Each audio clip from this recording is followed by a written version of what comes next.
ఓం శ్రీ గురుదేవాయ నమః. ఓం శ్రీ గురుదేవాయ నమః. భజ గోవిందం గోవిందం భజ గోవిందం భజ గోవిందం గోవిందం భజ మూఢమతే గోవిందం భజ మూఢమతే సంప్రాప్తే సన్నిహితే కాలే సంప్రాప్తే సన్నిహితే కాలే నహి రక్షతి డుప్రీకరణే నహి రక్షతి దుఃఖీకరణే త్వయి మై సర్వత్రైకో విష్ణుః త్వయి మయి సర్వత్ర ఏకో విష్ణుః వ్యర్థం కుప్యసి వ్యక్తం కుర్యసి మయి అసహిష్ణుః మయి అసహిష్ణుః మయి అసహిష్ణుః మయి అసహిష్ణుః భవ సమచిత్తః సమచిత్తః సర్వత్ర త్వం సర్వత్ర త్వం వాంఛసి అచిరాత్ యది వాంఛసి అచిరాది విష్ణుత్వం. ఈ భజగోవింద స్తోత్రాన్ని మననం చేస్తున్నాం. సృష్టికి పూర్వం ఉనికియే ఉన్నది. విన్నాం చాలా సార్లు, అనుకోకండి. దాని క్రమాన్ని మననం చేయటం కోసం చెప్పుకుంటున్నాం. సృష్టిలో ఉనికి యొక్క స్వరూపం బ్రహ్మస్వరూపం. ఇంత దాకా సృష్టి యొక్క రచన. అక్కడ బ్రహ్మస్వరూపం తెలియబడుట ప్రజ్ఞా రూపంలో ఉంది. ఇప్పుడు తెలియబడటం అనగానే మనం ఏమంటాం? ఎవరికి అన్న ఒక ప్రశ్న వస్తుంది. కానీ ఎవరున్నారు ఇక్కడ? తెలుసుకోబడవలసినది ఏముంది అన్న మీమాంస లేని రచనగా ఉంది సృష్టి యొక్క క్రమం. తెలియబడుట బ్రహ్మ లక్షణం, తెలియబడుట ప్రజ్ఞ. అందుకే ప్రజ్ఞానం బ్రహ్మ. అదే గోవిందుణ్ణి భజించడం అని, గోవిందుని యొక్క స్వరూపం అని, అదే తన నిజ స్వరూపం అని మననం చేస్తూ వస్తున్నాం. ఇక్కడ ఎవరికి తెలియాలి, ఎట్లా తెలియాలి అన్న ప్రశ్నలు వేసుకోకుండా ఏ సాధకుడు మననం చేస్తాడో అప్పుడు తనలో తనకే అవగతమయ్యే సత్యమే బ్రహ్మలక్షణం. ఎవరికి అన్న ప్రశ్న వేసుకుని మొదలు పెడితే ఆ ప్రశ్న తెగదు. ఎందుకంటే తాను బ్రహ్మము కంటే వేరుగా ఉన్నాననుకుని, జీవుడిగా ఉన్నానని అనుకుని మొదలు పెడితే తన అవగాహన, ప్రస్తుతపు అవగాహనలో స్థిరమై ఆ తరువాత సాధన చేస్తాడు. ముందు తన స్వరూప లక్షణం తెలియాలన్నా, గోవిందుని యొక్క స్వరూపం తెలియాలన్నా, సృష్టి యొక్క రహస్యం అర్థం కావాలన్నా, తనను వ్యక్తిగత రూపం నుండి రూపుమాపుకోవాలి. అంటే నేను అన్న ఒక వ్యక్తిగత రూపాన్ని ఏర్పరచుకున్న జీవభావపు అహంకారాన్ని తొలగించుకోవాలి. అప్పుడు కానీ సాధన స్పష్టంగా ముందుకు సాగుతుంది. కానీ ఎప్పుడూ సందేహాస్పదమైన సాధనగానే ఉంటుంది. ఎందుకు? తనకు ఒక వ్యక్తిగత రూపాన్ని, ఆ వ్యక్తిగత రూపం కూడా ఎట్లాగో లిమిటెడ్, పరిమిత రూపాన్ని ఆపాదన చేసుకొని ఆ రూపంలో తనను తాను స్థిరం చేసుకొని ఇప్పుడు ప్రశ్న వేస్తాడు. ఎవరున్నారు, ఎక్కడున్నారు, ఎంతమంది ఉన్నారు అని. ముందు తనలోని వ్యక్తిగత రూపాన్ని రూపుమాపుకోవటం ఎట్లాగో అని తనలోనే అవగాహన చేసుకోవాలి. ఈ అంశములు ఎన్నోసార్లు మనం మననం చేశాం. ఎట్లా వ్యక్తిగత రూపాన్ని తీసేసుకుంటాడు? ఏ అంశములలో తన వ్యక్తిగత రూపం తనకు అర్థమవుతుందో వాటి యొక్క సత్యత్వం ఎంత?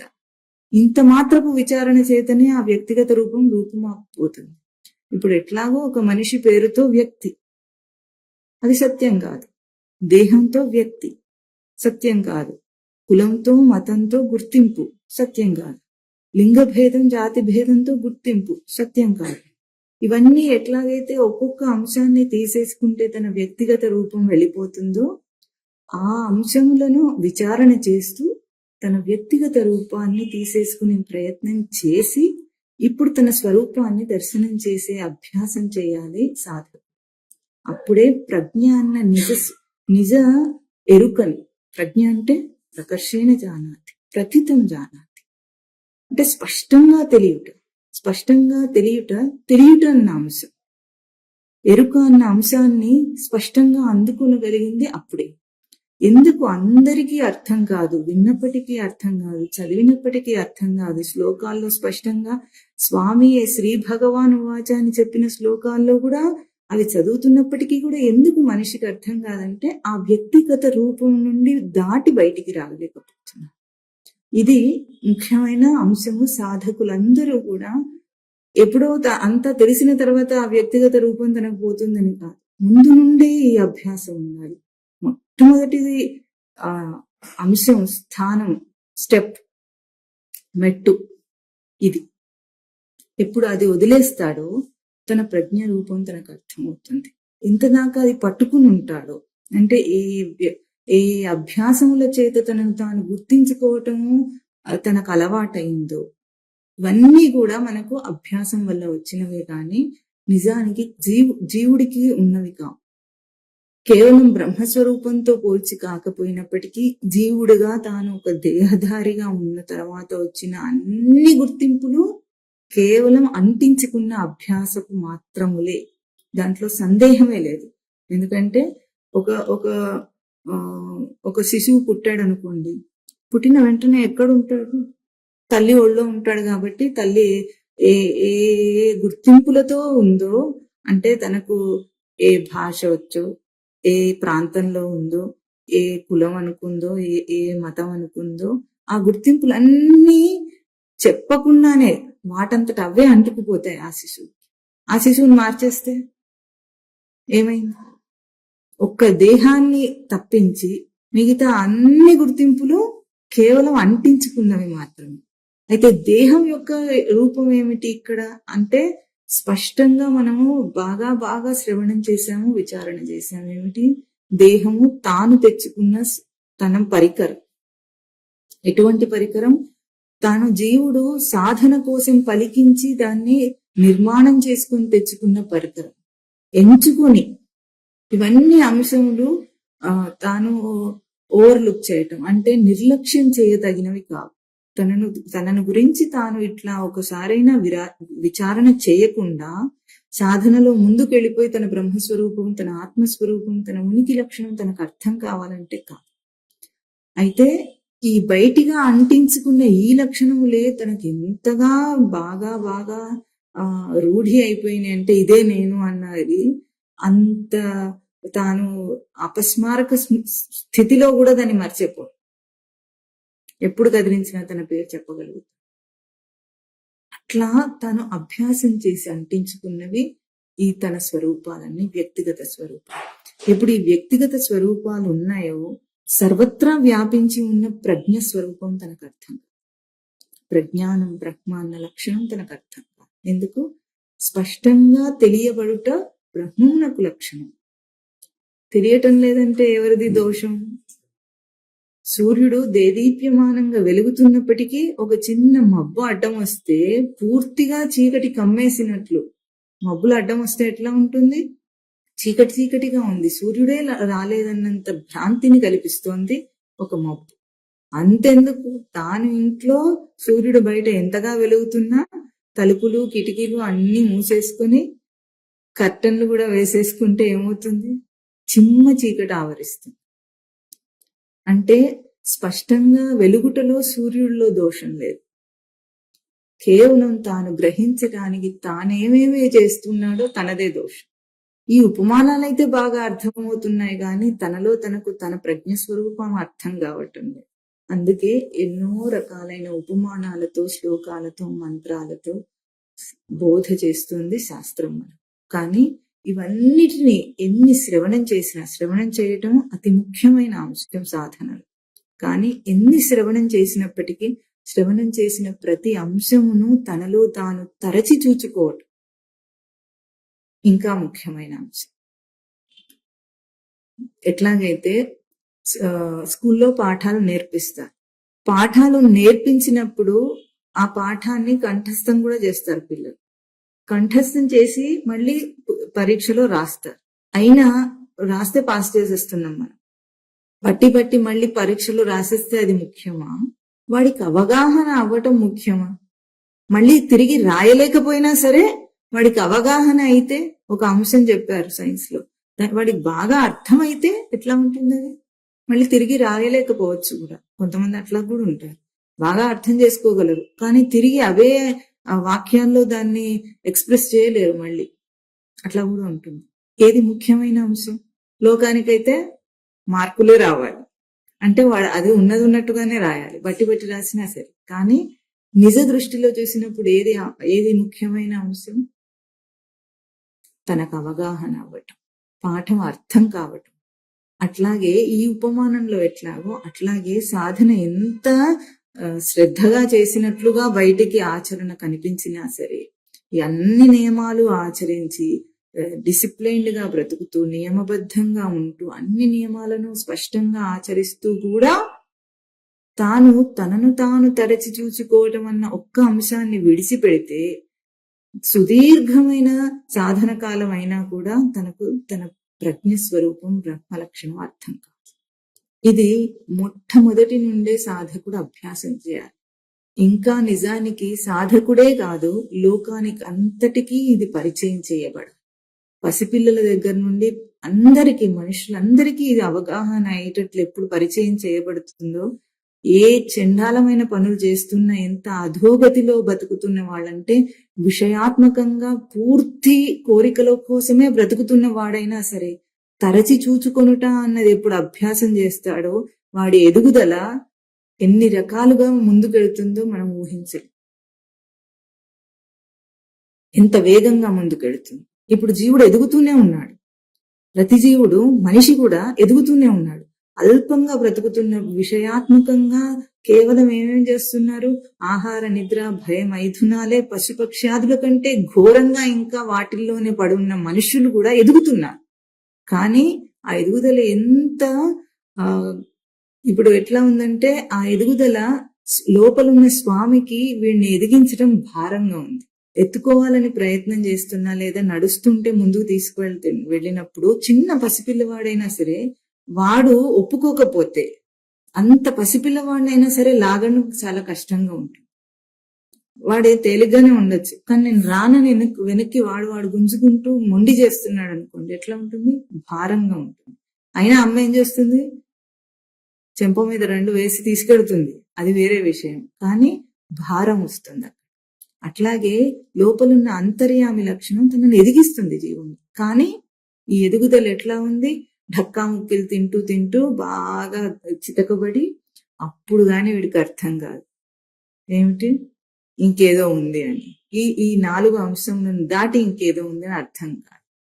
ఆ అర్థమయ్యే ఆ స్థితి రావాలంటే పసిపిల్లల దగ్గర నుండి కూడా ప్రతి చిన్న అంశంలో నువ్వేదైనా చేయగాక, నువ్వేదైనా చెయ్యి. ఆట ఆడు, టీవీ చూడు, అన్నం తిను, మాట్లాడు, నడువు, పరిగెత్తు, ఏది చేసినా సరే అసలు నువ్వేం చేస్తున్నావు అన్న ఒక చిన్న ప్రశ్న వాడికి వేస్తే ఆ చిన్న ప్రశ్నలో సమాధానం వాడే వెతుక్కుంటాడు. ఒక్కసారి సూచనాత్మకంగా చెప్పితే వాడి లోపల చైతన్యం వాడికి అర్థం కాకుండా ఉండదు. ఎందుకంటే ఇప్పుడు అభ్యాసమైన మనిషికి మొండిబారిపోయాడు, చెప్పినా అర్థం కాదు. ఇప్పుడు మనం ఎన్నోసార్లు మననం చేస్తున్నాం, చెయ్యి పట్టాము, పిడికిలి బిగించామంటే ఇది పట్టు మీది అని మనం ఎంతగా వింటున్నప్పటికీ మనకి ఎట్లా ఉంది? ఇప్పుడు విని అలవాటైపోయింది, కానీ పట్టు మాత్రం తెలియటం లేదు. ఎందుకు? ముదిరిపోయిన అభ్యాసం. కానీ పసివాడు ఎట్లా ఉంటాడు? తనను పలికించుకోవటానికి జిజ్ఞాసతో ఉన్నాడు వాడు. ఆ జిజ్ఞాసలో ఇది నూరిపోస్తే వాడికి అర్థం కాకుండా ఉండదు, ఏనాటికి ఉండదు. అందుకే అందరూ కూడా ఈ రకంగా, అంటే తనను తాను పరిశీలనగా పరికించి చూసుకోవటం, ఈ అంశాన్ని లోకానికి పరిచయం చేయాలి. ఆ తర్వాత స్వామిని తెలుసుకోవటము, బ్రహ్మను తెలుసుకోవటము, తనను తాను తెలుసుకోవటము వాటంతట అవే జరుగుతాయి. ముందు తనను తాను పరికించి చూసుకోవటం లేదు ప్రతి మనిషి. ప్రతి చిన్న అంశంలో ఎన్నోసార్లు మనం శ్రవణం చేసాం. ఇక్కడ ఎట్లాగో సుఖం కోసం ప్రయత్నం చేస్తున్నాడు, కనీసం లౌకికంగా కూడా ఆ సుఖం వచ్చిందో రాలేదో కూడా చూసుకునే అంత నిలకడ తీరిక లేని జీవితం నిర్లక్ష్యపు జీవితం. దేనికోసము జీవితం అంతా ప్రయత్నం చేసి, ఏ హోదా కోసం, పేరు ప్రతిష్టల కోసం ప్రయత్నం చేసి పెళ్లిళ్ళు, పేరంటాళ్ళు ఎన్నో చేస్తున్నాడు లోకంలో. ఒక్క దానిలోనైనా నువ్వు కోరిన సుఖం వచ్చిందా? వస్తే ఎంతసేపు నిలిచింది? ఎంత తాత్కాలికంగా అది నిన్ను భ్రాంతికి గురి చేస్తుంది. దానికోసం నువ్వు ఎంత కాలాన్ని వెచ్చించావు, ఎంత బలాన్ని వెచ్చించావు, ఎంత ధనాన్ని వెచ్చించావు. ఆ కాలం, బలం, ధనంతో పోల్చుకుంటే నువ్వు పొందిన సుఖం ఏ పాటిది? ఈ చిన్న విషయాన్ని కూడా లోకము విస్మరించి నిర్లక్ష్యం చేసి తిరుగుతుంది. తనకు అవసరం లేదన్నట్లు ప్రతి ప్రాణి. అందుకే తనను తాను తరచి చూచుకోవటం అనేది సామాన్యుడికి అవసరమే, సాధకుడికి చాలా చాలా చాలా అవసరమైన విషయం.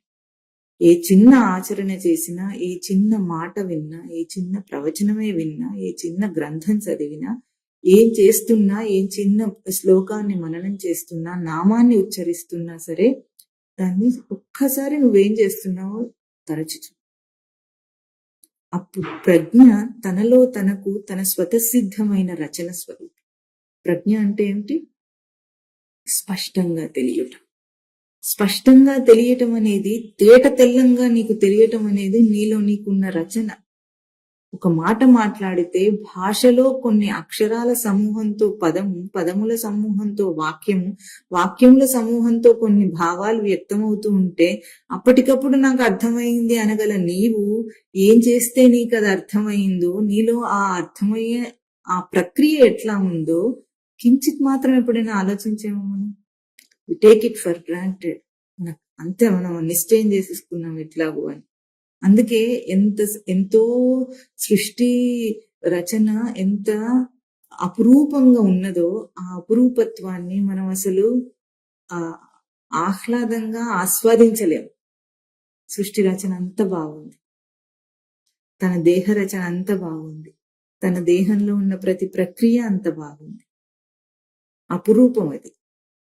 తనకున్న భావాలు, తన ప్రక్రియ, తన జీవ ప్రక్రియ ఎంత అపురూపమైన రచన. దీన్ని విస్మరించి అసలు ఎట్లా నిర్లక్ష్యం చేసి, ఎట్లాగంటే మొరటివాడికి మొగలు పువ్విస్తే ఏం చేశాడు అన్నట్టు అట్లా ఉంటుంది మనకు మానవ జన్మ.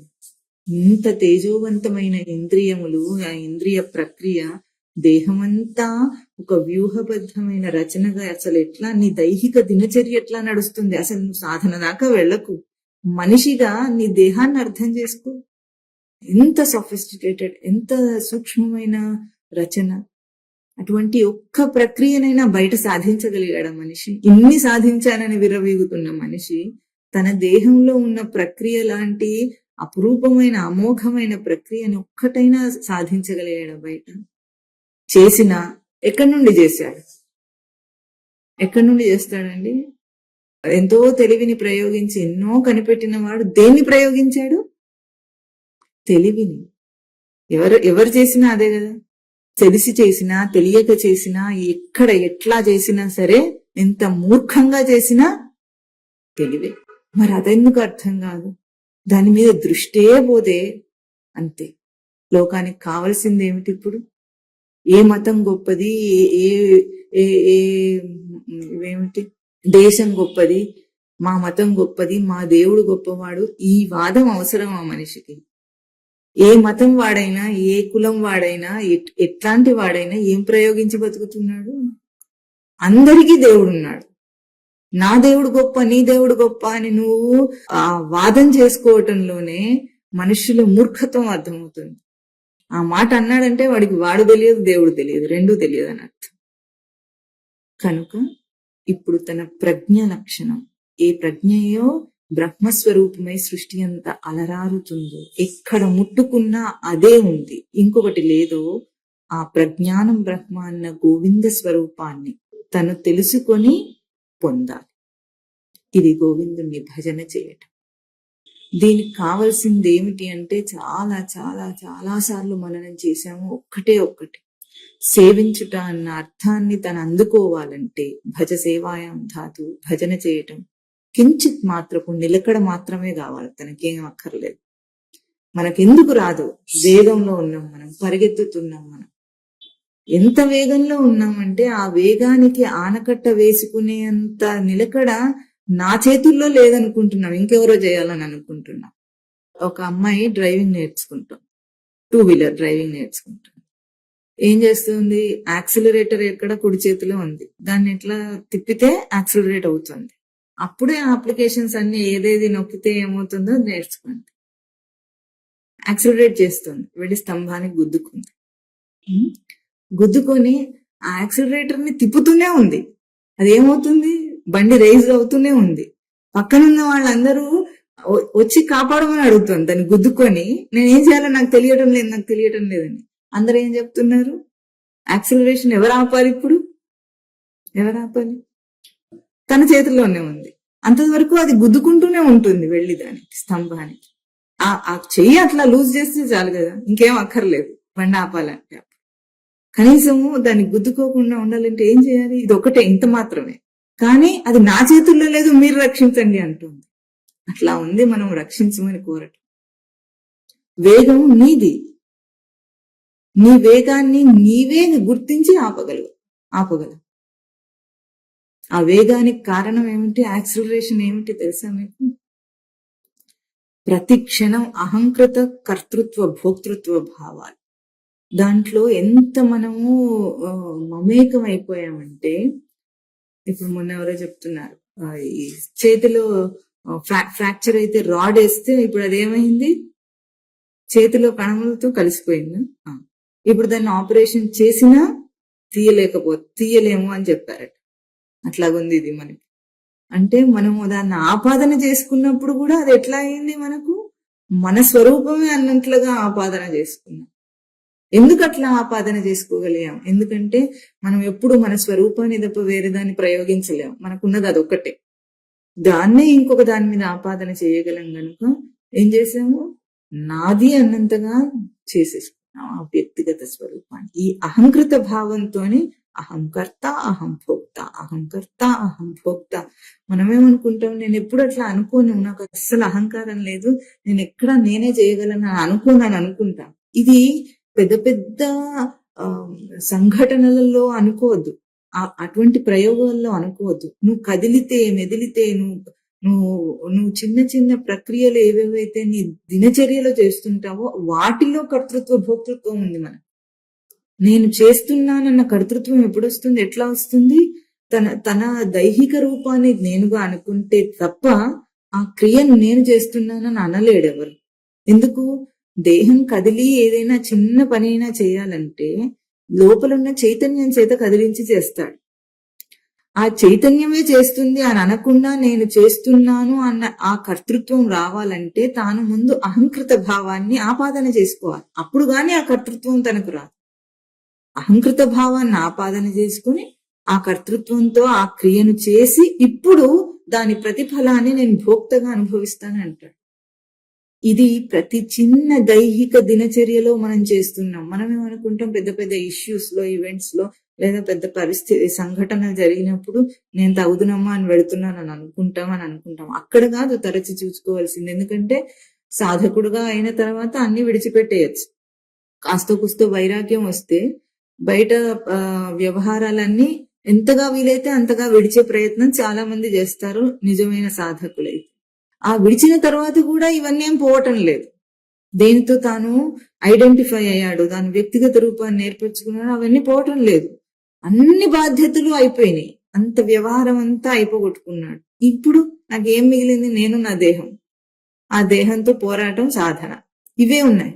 అయినప్పటికీ ఈ అహంకృత కర్తృత్వ భోక్తృత్వ భావాలు పోవటం లేదు. మనిషి తన ప్రజ్ఞా లక్షణం అర్థం కావటం లేదు. కారణం ఏమిటి? ఎక్కడో వెతుకుతున్నాడు. పెద్ద ఈవెంట్ చేసి నేను ఇప్పుడు కర్తను కాదు. అట్లా కాదు.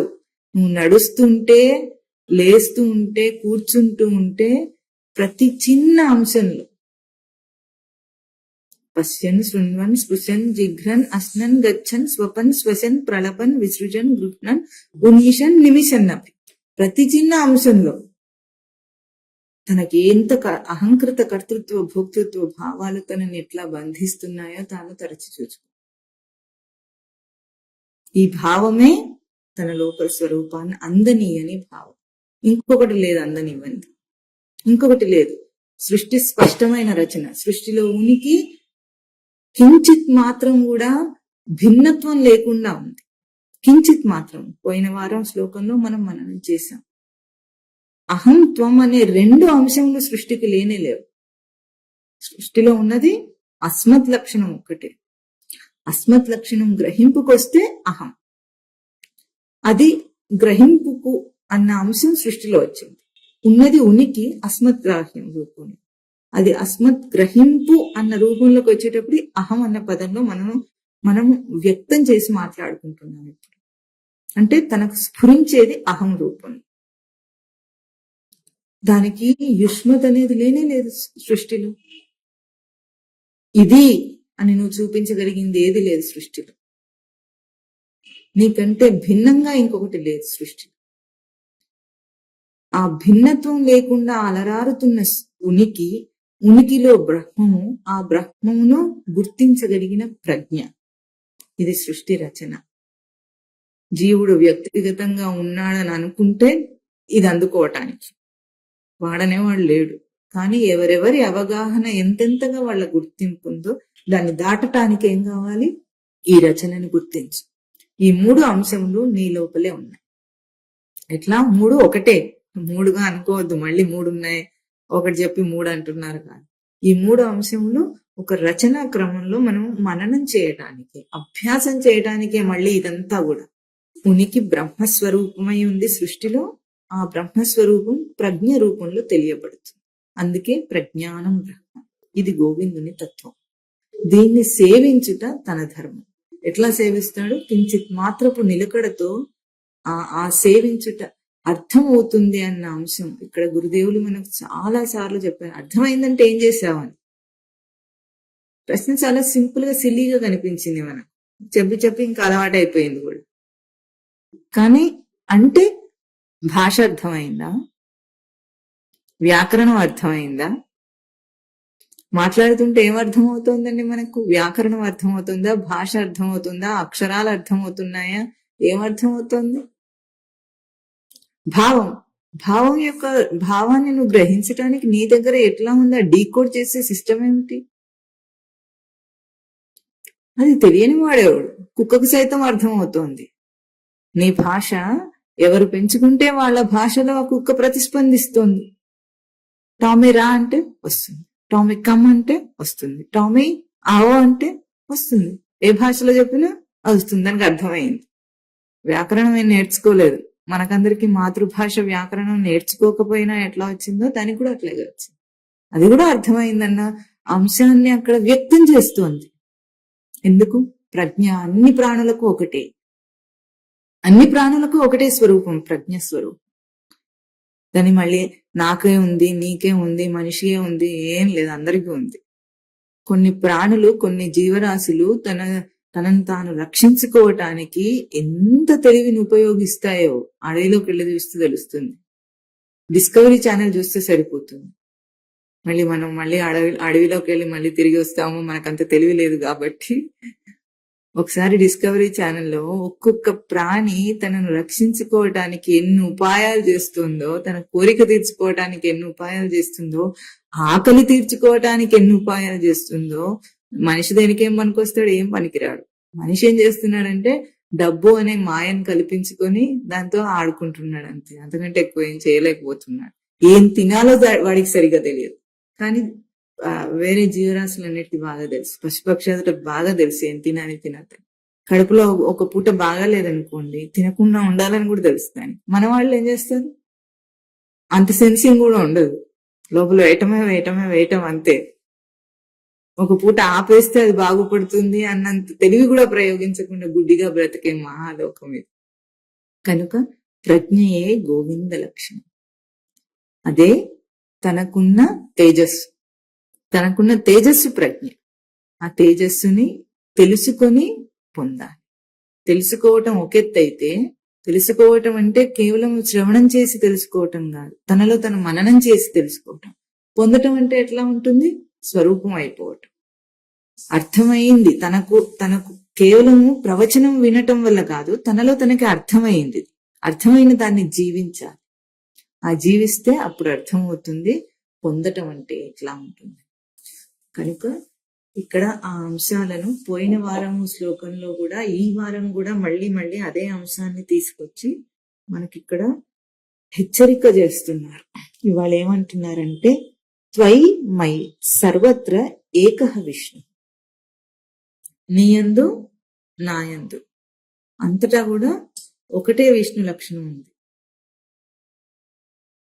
మై సహిష్ణు వ్యర్థం కుప్యసి, నాయందు సహిష్ణు అంటే సహనం, అసహిష్ణు ఇక్కడ పదం, అక్కడ మై అసహిష్ణు వ్యర్థం కుప్యసి, నాయందు అసహనం వల్ల, అసహిష్ణు అంటే అక్కడ అసహనం అని అర్థం, అసహిష్ణు నాయందు అసహనం వల్ల వ్యర్థం కుప్యసి, వ్యర్థంగా కోపడుతున్నాం, కుప్యసి అంటే కోపడుతున్నాం, కోపగించుకుంటున్నాం. ఏది అచిరాద్ విష్ణుత్వం వాంఛసి, వెంటనే గనక నీకు విష్ణుత్వం కావాలని అనుకుంటే సర్వత్రత్వం భవ సమచిత్త, సమచిత్త భవ, ఇక్కడ మనకు ఒక ఆదేశం ఇవ్వబడింది. వెంటనే గనక నీకు ఆ విష్ణుత్వం కావాలని అనుకుంటే, ఈ విష్ణుత్వము ఏదైతే సర్వత్ర ఏకః విష్ణు, మై త్వయి సర్వత్ర ఏకః విష్ణు అని మొదటి పాదంలో చెప్పారు, ఆ విష్ణుత్వం కనుక నీకు కావాలంటే ఏం చేయాలి? సమచిత్త భవ, అగుము లోట్, భవ అంటే లోట్, సమచిత్తుడివి. ఈ వాక్యం ఇక్కడ ఆదేశపూర్వకంగా, పోయిన వారం కూడా కస్త్వం కోహం కుత ఆయాత అని అహం త్వం అనే అంశాన్ని తీసుకొచ్చారు. ఇక్కడ మై త్వయ్ అన్న పదముల చేత రెండు అంశములను చూపిస్తున్నారు. ఇక్కడ ఒక మంచి సూచన ఏమిటంటే రెండో పాదంలో ఏం చెప్పారు? మై అసహిష్ణు వ్యర్థం కుప్యసి, నాయందు అసహనం వల్ల వ్యర్థంగా కోపగించుకుంటున్నాం అంటే, ఇక్కడ నాయందు అంటే ఎవరిని కోపగిస్తున్నాం మనం? ఇక్కడ వ్యక్తిగత రూపం మాట్లాడటం లేదు. ఇక్కడ త్వై మై అనే రెండు పదములు కూడా ఇప్పుడు ఇక్కడ ఏమంటున్నాం? త్వై నీ అందు, మై నాయందు, ఏకః విష్ణు అన్నప్పుడు, సర్వత్ర ఏకః విష్ణు అన్నప్పుడు నీయందు నాయందు అనకుండా దీన్ని ఇది ఇట్లా మనం ఎప్పుడైతే దాన్ని ముక్కకు ముక్క అర్థాన్ని వ్యాకరణబద్ధంగా తీసుకున్నామో, నీవు నేను అంటే రెండు వ్యక్తిగత రూపాలు వచ్చింది. కానీ ఇక్కడ వ్యర్థం కుప్పేసి మై అసహిష్ణు అన్నప్పుడు ఎవరు మాట్లాడుతున్నారు? ఇప్పుడు మై అనే అతను ఎవరు? నాయందు అని అంటున్నది ఎవరు? అక్కడ వ్యక్తిగత రూపం కాదు మాట్లాడేది. అందుకే త్వై మై అన్న పదములకు నీవు యందు, త్వై అంటే నీవు యందు, మై అంటే నేను యందు, నీ యందు నాయందు అనకుండా నీవు యందు నేను యందు అన్నప్పుడు అది ఒక లక్షణాత్మక రూపం వస్తుంది. ఇది కూడా సంస్కృతంలో దానికి అనువాదమే, నీవు యందు నేను యందు అని. అయితే తీసుకునే వాడి సంస్కారాన్ని బట్టి పండితుడైతే ఎట్లా తీసుకుంటాడు? నీ యందు నా యందు అంటాడు, అంతే. తత్వవేత్త అయితే నీవు యందు నేను యందు అని తీసుకుంటాడు. ఇప్పుడు ఆ మై అన్న ఆ లక్షణం చెప్తుంది, మై అసహిష్ణు వ్యర్థం కుప్యసి, నేను యందు అసహనం కలవాడివై కోపగించుకుంటున్నావట. అంటే ఒక మంచి సూచన ఇక్కడే వచ్చేసింది. త్వయి అని నీవు అనే ఆ అంశం ఎక్కడి నుండి వచ్చింది? నేను ఎందు కోపగించుకుంటే నీవు వస్తుంది, నేను ఎందు అసహనం ఉంటే నీవు వస్తుంది అని అక్కడ చెప్తున్నాను. నీలో నాలో అంటే నీవు ఎందు నేను ఎందు ఒకే విష్ణుతత్వం ఉండగా నేను ఎందుకు కోపగించుకొని నీవు అనే అంశాన్ని కల్పించుకున్నావన్న మంచి సూచన చేస్తున్నారు ఇక్కడ. ఒక చమత్కారంగా ఎందుకు కోపగించుకుంటున్నాం మనం? నేను ఎందు మనకు బాగా కోపం అట. అందుకే మనకు అన్నీ ఎప్పుడు ఏం కనిపిస్తే నీవు నీవు నీవు, అది ఇది, అది అక్కడ ఇక్కడ, ఈ పరిభాష మనకు బాగా వచ్చు. ఒక్క మన జీవిత చర్యలో, దినచర్యలో ఈ భాష మాట్లాడకుండా ఏదైనా ఒక చిన్న ప్రక్రియ చేయగలుగుతున్నామా? చేస్తామా? అంటే మనం రోజు ఏం చేస్తున్నాం? మన దినచర్య అంతా ఎట్లా సాగుతుంది? మన జీవిత చర్య అంతా ఎట్లా సాగుతుంది? నేను యందు మై అసహిష్ణు కుప్యసి, ఇట్లా బాగా కోపగించుకొని నేను యందు ఇంకా లేసి విచ్చలవిడిగా చెలరేగుతాడు. ఎవరితో ఏది మాట్లాడినా కూడా ఏం చేయాలి? నీకంటే వాడిని వేరు చేసేసేయాలి. చేస్తేనే కదా వ్యవహారం విషయం వస్తుంది. ఆ వ్యవహారం మనకు ఎంత సత్యంగా కనిపిస్తుంది. ఇద్దరు మనుషులు మాట్లాడుకోవాలంటే ఏం ఉండాలండి? స్వామివారు చక్కగా బాగా మంచి ఉపమానం చూపించారు. మనం ఎప్పుడూ గుర్తుంచుకోవాలి. ఇద్దరు మనుషులు మాట్లాడుకోవాలంటే ఏముండాలి? తడక సాక్ష్యం ఉండాలి. ఒక విషయం ఉండాలి. లేకపోతే ఏం మాట్లాడుకుంటారు? ఈ కాలంలో ప్రేమికులు ఉంటారు కదా, ఎప్పుడైనా ప్రేమికులు ఉంటారు. వాళ్ళిద్దరూ ఎంతో సేపు మాట్లాడుకుంటుంటారు, చాటింగ్ చేసుకుంటూనే ఉంటారు. ఏముంటుంది మాట్లాడుకోవడానికి ఇద్దరి గురించి? వీడి చిన్నప్పటి నుండి వివరాలన్నీ వీడు చెప్తుంటాడు, ఆవిడ చిన్నప్పటి నుండి వివరాలన్నీ ఆవిడ చెప్తుంటుందో ఏమో మరి తెలియదు, కానీ మాట్లాడుకుంటూనే ఉంటారు. గంటలు గంటలు గంటలు గంటలు మాట్లాడుకుంటుంటారు. అవునా? ఇద్దరి గురించి ఇద్దరికి బాగా తెలుసు అనుకోండి, ఏం మాట్లాడుకుంటారు వాళ్ళు? ఇంకా వాళ్ళకి మాట్లాడుకోవడానికి ఏం మిగిలింది? ఉండదు. ఇద్దరు వ్యక్తులు మాట్లాడుకోవాలంటే ఏం చేయాలంటే, ఏం చేస్తూ ఉంటారంటే వీళ్ళిద్దరూ, వాడేదో మాట చెప్తాడు. ఇప్పుడు వాడేమంటాడు? వాడి మాటను కాదని నా మాట చెప్తా విను అంటాడు. వీడిది వింటాడు. ఇప్పుడు నీ మాటను కాదని నేను ఒకటి చెప్తాను విను అంటాడు. ఇది మన సంభాషణ. మన జీవితం మొత్తం మనం చేసే వ్యవహారం ఏమిటి? ఏ వ్యవహారం చాలా సత్యమో, ఏ వ్యవహారం మనం విడవలేమో, ఎంతటి ముక్తి కోసమైనా, ఎంతటి తత్వం కోసమైనా, ఎంతటి సాధన కోసమైనా ఏ వ్యవహారాన్ని మనం కాదనలేమో, ఆ వ్యవహారం యొక్క నిజ స్వరూపం ఏమిటండి? ఒక తడక సాక్ష్యం పెట్టి ఒక విషయాన్ని కల్పించి ఇప్పుడు మనం మాట్లాడాలి. అప్పటిదాకా నువ్వు మాట్లాడలేవు. అందుకే ఇక్కడ వ్యర్థం కుప్యసి అంటున్నా. ఎందుకు నా మీద అంత కోపం నీకు? నేను మీద అంత కోపం ఎందుకు? ఇప్పుడు మొదటి వాక్యం ఏం చెప్తుందంటే, త్వై మై, నేను యందు నీవు యందు, నీవుగా చూడబడే దాని యందు కూడా సర్వత్ర ఏకః విష్ణు, ఒక్కటే విష్ణుతత్వం ఉంది. అంటే ఆ విష్ణుమూర్తి ఉన్నాడని కాదు. ఇక్కడ విష్ణు అంటే అర్థం ఏమిటి? సర్వవ్యాపకత్వం. విష్ణు వ్యాప్తో ధాతు. అంతటా వ్యాపించి ఉన్నది ఏదుందో, నువ్వు నేను అనే అంశము ఏది గుర్తిస్తున్నావో దాంట్లో అదే విష్ణుతత్వం ఉంది. అంతటా ఉన్న తత్వం. నీవు అని, త్వై అని, నీవు అని దేని అందు అంటున్నావో అక్కడ కూడా అదే ఉంది. రెండు ఎక్కడున్నాయి? అక్కడ కూడా అదే ఉంటుంది. ఇప్పుడు మన ఇద్దరు ఎవరైనా మాట్లాడుకుంటున్నప్పుడు ఒకరిని కాదని ఇంకొకరు మాట్లాడుతున్నారు. అప్పుడు ఏమంటున్నాడంటే, వాడిలో విష్ణుతత్వాన్ని కాదని నాది విష్ణుతత్వం అనుకున్నట్టు వీడు మాట్లాడుతాడు. ఇప్పుడు వాడేమంటాడు? వాడిలో వాడికి అనుభవంలో ఉన్నదే సత్యం కనుక వీడిని కాదంటాడు. ఈ రెండింటినీ వ్యక్తం చేయాలంటే ఈ భావాన్ని ఏదో ఒక వ్యవహార విషయాన్ని కల్పించి మాట్లాడతారు. ఇప్పుడు అంటే ఇప్పుడు లేదు, కానీ పూర్వం కాస్త ఒక 20 సంవత్సరాల క్రిందట ఉండేది. ఆడవాళ్ళందరూ పని అయిపోయిన తర్వాత ఏం చేస్తారు? కాంపౌండ్ వాళ్ళకి అటు ఇటు నిలబడతారు. నిలబడి ఇవాళ ఏం వంట చేశారని అడుగుతారు. మీ ఆయన ఆఫీస్కి వెళ్ళిపోయాడా? మీ అత్తగారు తిన్నారు? ఇప్పుడు ఎందుకు లేవంటే, ఇప్పుడు అందరికి టీవీలు సెల్ ఫోన్లు వచ్చేసినాయి కాబట్టి ఇది అక్కర్లేదు వాళ్ళకి.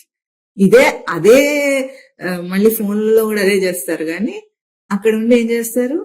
మీ మనవాడు నడుస్తున్నాడా అని అడుగుతారు. వాడు నడిస్తే నీకెందుకు, నడవకపోతే నీకెందుకు? వీడు మాట్లాడుతున్నాడా? అవునా, మీ మనవాడు ఇంకా మాట్లాడట్లేదా? మావాడు మాట్లాడేస్తున్నాడు.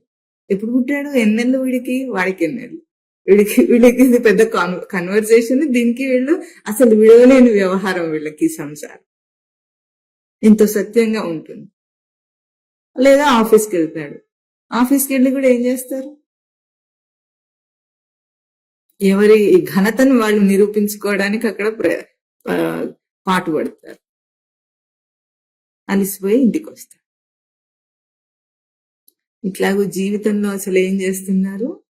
మై అసహిష్ణు, నేను యందు తీవ్రమైన అసహనాన్ని వ్యక్తం చేస్తున్నారు, కోపగించుకుంటున్నారు. వ్యర్థం కుప్యసి అని ఒక మంచి సూచన చేస్తున్నారు ఇక్కడ. మన జీవితం అంటే ఏమిటంటే నేను యందు అసహన జీవితం. ఒక వ్యవహార జీవితం ఏర్పడాలంటే నేను యందు తీవ్రమైన అసహనాన్ని వ్యక్తం చేసి మనం ముందుకెళ్ళాలి అంతే, అందుకంటే వేరే లేదు. సహమర్షనే ధాతు సహనానికి. అంటే సహతే తాచీల్యేన ఇది సహిష్ణు. స్వభావముననే ఓర్చుకున్నది సహిష్ణు అంటే ఓర్పే స్వభావం. దాన్ని అసహిష్ణు. తన స్వభావ లక్షణానికి వ్యతిరేకమైన ప్రయత్నమే తనకు అసహనం. సహనం తన స్వభావ లక్షణం. తన స్వభావ లక్షణానికి వ్యతిరేకమైన ప్రయత్నంతో ఏ ప్రయోగాలు జీవితం మనం గడుపుతున్నామో అదంతా అసహనం. నేను అనే ఒక అస్మద్గ్రహింపు తనకి ఎట్లా ఉంది? జాగ్రత్త స్వప్న సుషుప్తి అవస్థలలో కూడా శైశవ కౌమార యవ్వన శైశవ బాల్య కౌమార యవ్వన వార్ధక్య దశలో కూడా ఎప్పుడూ కూడా తాను విడిచిపెట్టకుండా ఉన్న తనకు అస్మద్గ్రహింపు, నేను అన్న గ్రహింపు, అహం స్వరూపం, అహం అహం అహమితి అంతఃస్ఫురంతం. దాని అందు అసహనాన్ని, తీవ్ర అసహనాన్ని వ్యక్తం చేయకపోతే మన జీవితము, జీవుడికి జీవభావం రావటం లేదని ఇక్కడ మంచి సూచన. ఎట్లా వచ్చింది జీవభావం? ఇప్పుడు ప్రశ్నిస్తాడు సాధకు. ఎట్లా వచ్చింది నాకు ఈ జీవభావం అంటాడు. ఎట్లా కల్పిస్తున్నావు వ్యవహారాన్ని? జీవభావం తర్వాత ఆలోచిద్దాం. ఒక రోజున ఉన్నవాడు ఉండకుండా వ్యవహారాన్ని ఎట్లా కల్పిస్తున్నాడు? తగుదునమ్మా అని సంకల్పం మాత్రం చేత కల్పిస్తున్నాడా? ఆ సంకల్పం అంటే ఏమిటి? సమ్యక్ కల్పతే, కృపు సామర్థ్యం. అంటే నేనే ఈ విషయంలో ప్రవర్తించడానికి చాలా తగిన వాడిని అన్నట్లుగా ఆ నేను అన్న అస్మద్గ్రహింపునందు తీవ్రమైన అసహనాన్ని వ్యక్తం చేసి కోపగించుకుంటున్నాడట. ఇప్పుడు ఈ కోపం యొక్క స్వరూపం, కుప్యసి అన్న పదం వాడారు గనక కోపం యొక్క స్వరూపాన్ని కాస్త విచారణ చేద్దాం. కోపం అంటే తనకు మారు రూపమే.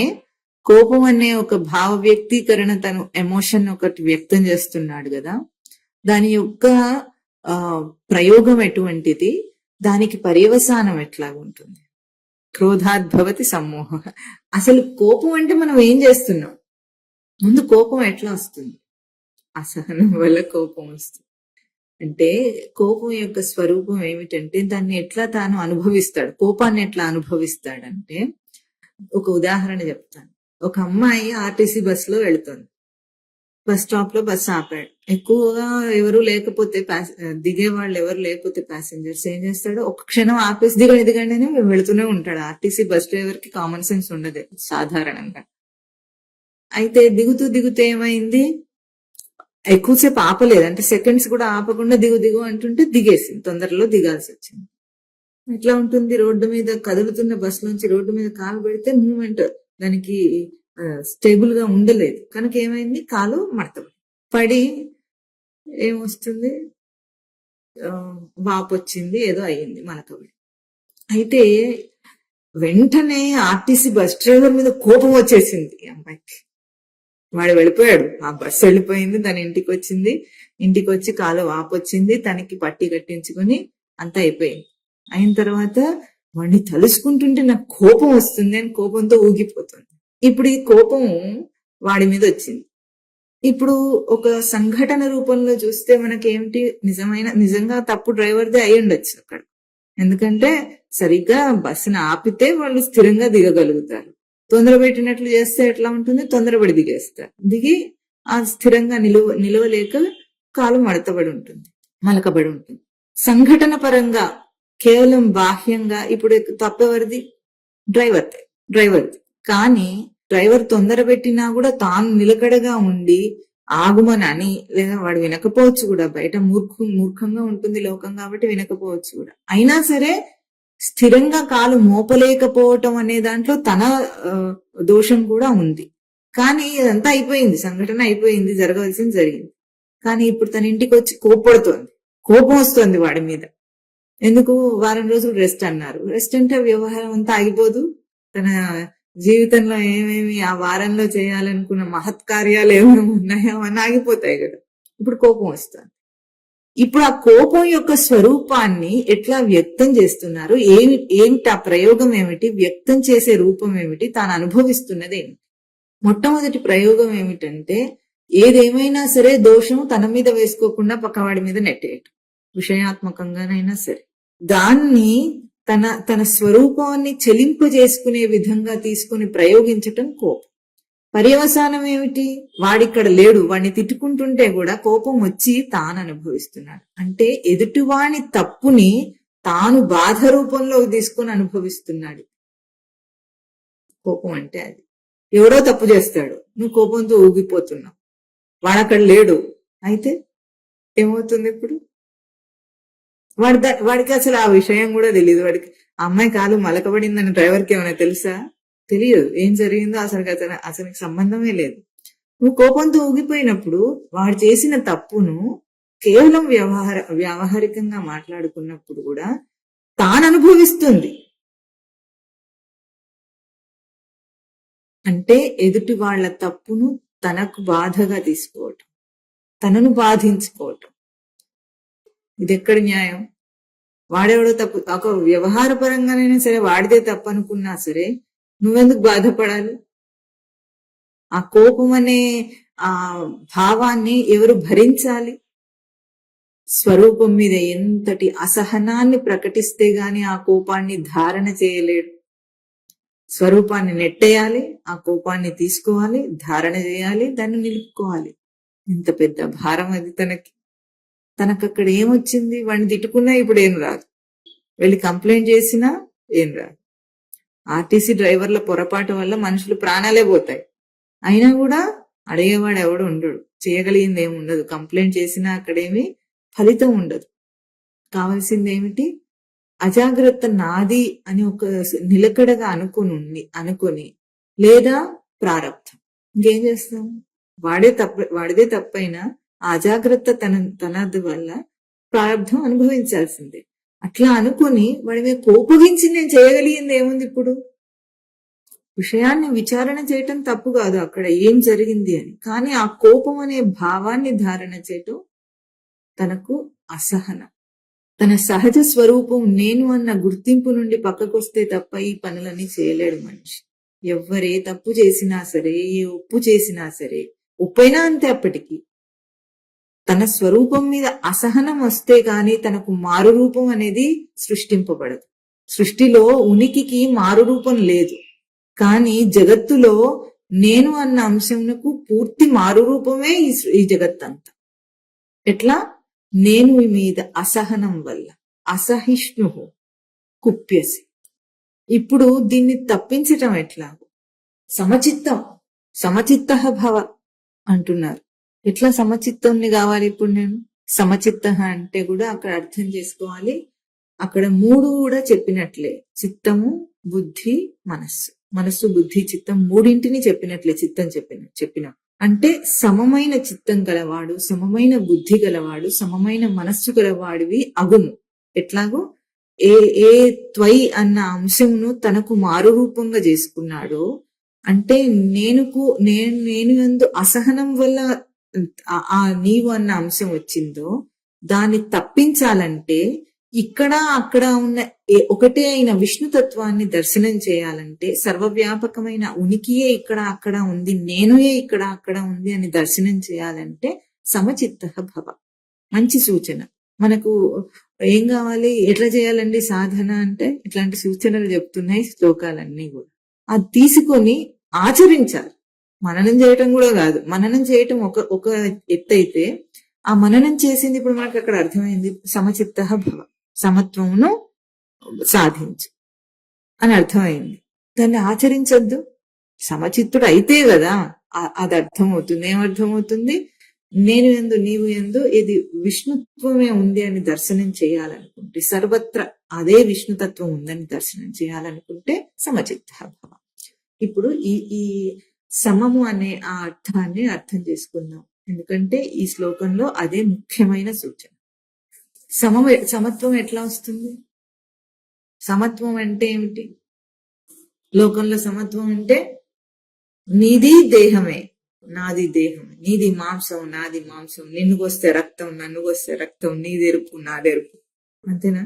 నువ్వు తినేది అన్నం, నేను తినేది అన్నం, నువ్వు పీల్చే గాలి ఒకటే, నేను పీల్చే గాలి ఒకటే, నీకెండ ఒకటే, నిండార రాజు నిద్రించు నిద్రయ్యనొకటే, అండని బంటు నిద్ర అది ఒకటే. నిద్ర గురించి ఎవడు అడిగాడు ఇప్పుడు? మెండైన బ్రాహ్మణుడు మెట్టు భూమి ఒకటే, చండాలుండేటి సరిభూమి ఒకటే. భూమి ఒకటే, వాటితో సమత్వమా? సమత్వం అంటే ఇక్కడ సమచిత్త అన్నప్పుడు దీనికి 3 అంశములు, దాని అంశములు 3 భాగాలుగా మనలో ప్రయోగింపబడతాయి. ఒకటి మనస్సు, చిత్తము, బుద్ధి. ఈ 3 కూడా అభౌతికమైన ఒక పరికరములు. మనం దేనికి పరికరములంటే, నేను అన్న అంశం, నేను అన్న అంశం ఏది ఉందో, మమ అన్న అంశం ఏది తనలో అస్మద్గ్రహింపుగా ఉన్నదో దాన్ని పరావర్తనం చేసి బయటికి మనం వ్యక్తం చేసుకోవటానికి ఈ 3 అంశంలో మనం ప్రవర్తిస్తున్నాం. అంటే దైహికంగా ఎట్లాగో ఇంద్రియాలు ఇవన్నీ పరికరంలో, అట్లాగే మనస్సు, బుద్ధి, చిత్తం, ఈ 3 యొక్క ప్రయోగం వల్ల తనకు అహంకారం అనే ఒక గుర్తింపు ఏర్పడుతుంది. కనుక ఈ 3 సమం చేయమంటున్నారు. ఆ సమత్వం ఎట్లా వస్తుంది? నేను అన్న గుర్తింపు, అస్మద్గ్రహింపు అన్ని ప్రాణులకు సమంగా అందుతుంది. ఇప్పుడు దాని మీద కోపగించుకుంటే నీవు అన్నది అంశం వస్తుందని మనం ఇక్కడ అనుకుంటున్నాం. ఈ నీవు రాకుండా అక్కడ కూడా నేనే రావాలి. ఇది సమత్వం. అంటే ముందు తన అస్మద్గ్రహింపును చైతన్యవంతం చేసుకోవటం చిత్తం. ఆ చైతన్యవంతం చేసుకున్న దాన్ని వికలం కాకుండా భద్రంగా నిలపటం తనకు బుద్ధి, సమబుద్ధి, సమచిత్తము, సమబుద్ధి. ఏ గ్రహింపు వస్తుందో ఆ గ్రహింపునే తన తేజస్సుగా, మనస్సు అనే తేజస్సుగా తీసుకోవాలి. తీసుకుంటే ఆ గ్రహింపులోకి ఏదొచ్చినా సరే మనం అన్నిటినీ గ్రహించటానికి మళ్ళీ గుర్తుంచుకోవాలి. ఇంద్రియ గ్రహింపులన్నిటికీ ఆధారమైనది మనస్సు ఎందే గ్రహింపబడతాయి. ఇప్పుడు ఏ లోపల నుండి అస్మత్ గ్రహింపు వస్తుందో అది వికలం కాకుండా, సమ అంటే క్షమ, అవైకల్య ధాతువు, వికలం కాకుండా ఆ గ్రహింపును చైతన్యవంతం చేసుకుని అదే బుద్ధిగా అంటే తను నిశ్చయాత్మకంగా దేన్నైనా నిర్ణయించటానికి వికలం కాని స్వరూపాన్నే బుద్ధిగా పెట్టుకుని, ఇప్పుడు ఆ బుద్ధియే తనకు తేజస్సు. ఏది గ్రహించాలన్నా సరే తన అన్ని ఇంద్రియ గ్రహింపుల ద్వారా వింటున్నా, చూస్తున్నా, మాట్లాడుతున్నా, ఏది చేస్తున్నా సరే ఈ మనస్సులోనే గ్రహిస్తాం గనుక వికలం కాని మనస్సుని తేజస్సుగా పెట్టుకో. ఈ నేనే ఆ గ్రహింపుని తీసుకుంటుంది. ఇప్పుడు అది త్వం కాకుండా అహమే కావాలి. అక్కడ కూడా అది నేనే కావాలి. అప్పుడు ఎట్లాగంటే, ఒక మనిషి తనకు ఏదైనా మాట చెప్పాడు అనుకోండి, ఇప్పుడు మనం ఏమనుకుంటాం, వాడిని వ్యతిరేకించడానికా లేదా వాడికి సమాధానం చెప్పడానికే అనుకుందాం. మనము ఆ భావాన్ని తీసుకొని ఆ భావానికి ప్రతిస్పందనగా ఇంకో భావాన్ని వ్యక్తం చేస్తున్నాం. ముందు మనం చేయవలసిన అంశం ఏమిటంటే, అక్కడ వాగేంద్రియం నుండి అది వస్తోంది. అంటే వాగేంద్రియం యొక్క తేజస్సు ఏమిటి? చైతన్యం. ఇక్కడ శ్రవణేంద్రియము అది వింటోంది. శ్రవణేంద్రియం యొక్క తేజస్సు ఏమిటి? చైతన్యం. అంటే ఈ శ్రవణేంద్రియమైనా చైతన్యమే, ఆ వాగేంద్రియమైనా చైతన్యమే. మనము వ్యవహారాన్ని గుర్తించి అక్కడ ఒక భాషలో చెప్పబడుతున్న వాక్యాన్ని వ్యవహారంలో మాట్లాడి దానికి ప్రతిస్పందించిన ఇంకొక భావాన్ని వ్యక్తం చేస్తున్నాం. ఇప్పుడు మనకు భేదం వస్తుంది. ఎందుకు? వ్యవహారాన్ని గుర్తించి మాట్లాడుతున్నాం గాని నేను గుర్తించి మాట్లాడటం లేదు. అక్కడ ప్రయోగింపబడిన చైతన్యం, ఇక్కడ ప్రయోగింపబడిన చైతన్యం ఒకటే అని గుర్తిస్తే వ్యవహారానికి ఆధారమైనది ఏమిటి? అక్కడ చైతన్యమే. ఇప్పుడు ఈ సంభాషణ అయిపోయిన తర్వాత, ఆ సంఘటన అయిపోయిన తర్వాత ఇద్దరిలో మిగిలిన స్వరూపం ఏమిటి? చైతన్య స్వరూపం. వ్యవహారం ఏమైంది? గతం నాస్తి. ఎన్ని మాటలు మాట్లాడుకున్నాము, ఎందరితో ఎంత మాట్లాడాము, అవన్నీ నాస్తి రూపంలోకి వెళ్ళిపోయినాయి. అంటే వాటికి అస్తిత్వమే లేదు అక్కడ. ఎందుకు? చైతన్యం అక్కడ ఉపసంహరింపబడితే ఆ మాట ఆగిపోయింది, ఇక్కడ ఉపసంహరింపబడితే ఈ శ్రవణం ఆగిపోయింది. వ్యవహారం ఎక్కడ జరిగింది? అసలు ఏం జరిగింది ఇక్కడ?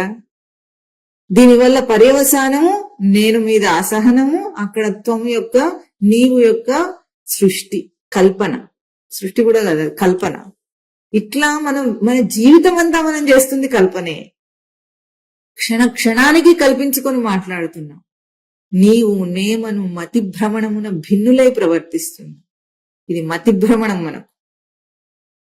మనమేమనుకుంటాం? చాలా తెలివైన వాళ్ళం అనుకుంటున్నాం. మనల్ని పిచ్చి వాళ్ళు అంటున్నారు అక్కడ. మతి భ్రమించడం అంటే ఏమిటండి?